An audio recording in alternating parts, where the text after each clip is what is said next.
Hello everyone, today we are going to introduce how to use the infinite canvas function in IQ JoinMemos. Here we can see at the right side the toolbar that it shows that the ratio is 100%. So when we write on this, and if we find that there's not enough area for us to write anymore, we can use the zoom in or zoom out function to adjust that we can write more information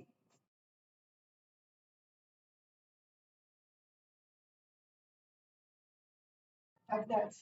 And if we want to go back to the original ratio, we can choose this icon that we can go back.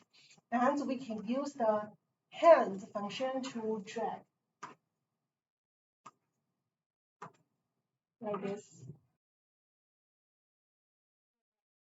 And we also have one function called the hand pen separation mode.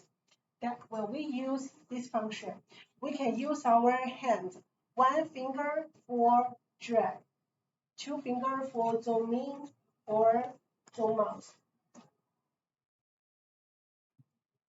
Right there, so that we can go to this page. And we can still use our pen for the writing. Okay, that's all for this infinite canvas mode. Thank you.